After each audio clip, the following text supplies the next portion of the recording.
सरसों के खेत में धूप सुनहरी, तेरे पायल की छन छन भरी। गौआ के मोड़ पे तू जब आवेलू,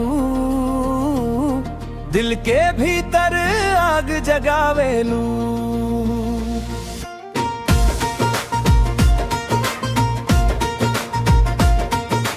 ओढ़नी के रंग से मन भर जाला,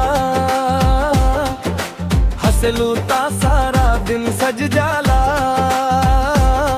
तू देख के कैसे जादू कर देलू, सादा जियरा में रंग भर देलू।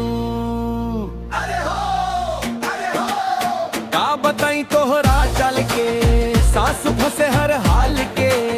नजरिया जब से मिलाल बा, मनवा तेरा नाम थिराल बा। धीरे से न तू मुस्कुरा, दिल के धड़कन मत बढ़ा। अब तब से के बात बा, तोहरे संगे रात बा। सरसों के खेत, दिल के भेत, तू ही बारे हमरा मन के रेत। सरसों के खेत, दिल के भेत, तू ही बारे हमरा जियरिया के रेट। सरसों के खेत, दिल के भेत। भोर भइल ता तोह से बात करी, सांझ परे ता तोहर नाम धरी। अखियां से जब अखियां टकरावेला, पूरा बदन मोर थर थर जाला। कुंवारे मन के तू सोच बुझा देलू, सुने बटे पर फूल खिला देलू। गोर गाल पे लाली चढ़ जाला, तोहरे चलते मौसम बदल जाला।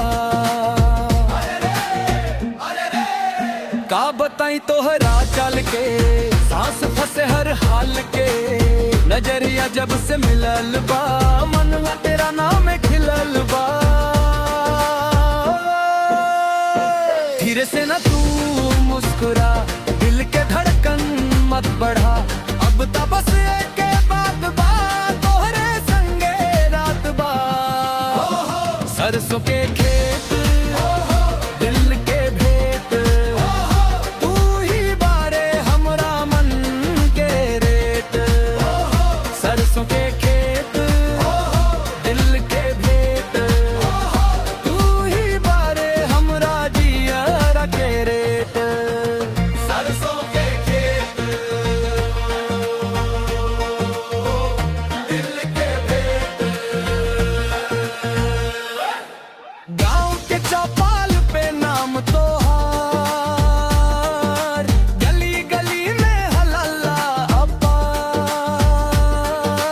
बच्चा बूढ़ सब पूछेला रतिया, कौन हो इतना मीठ बोतिया। हमरा तो तोहरा बिन चैन नइखे, दूर है के ई मन मनत नइखे। जैसे नदी के धार बहेला, तोहरे और हमार प्यार रहेला। अब तमन्वा बोले साफ, तोरा संगे चाही माफ। एक के पल में जिंदगी झूमे, तेरे बिना सब सपना सूमे। हाथ धरे के दे न रजा, दिल में बस तू और न मजा।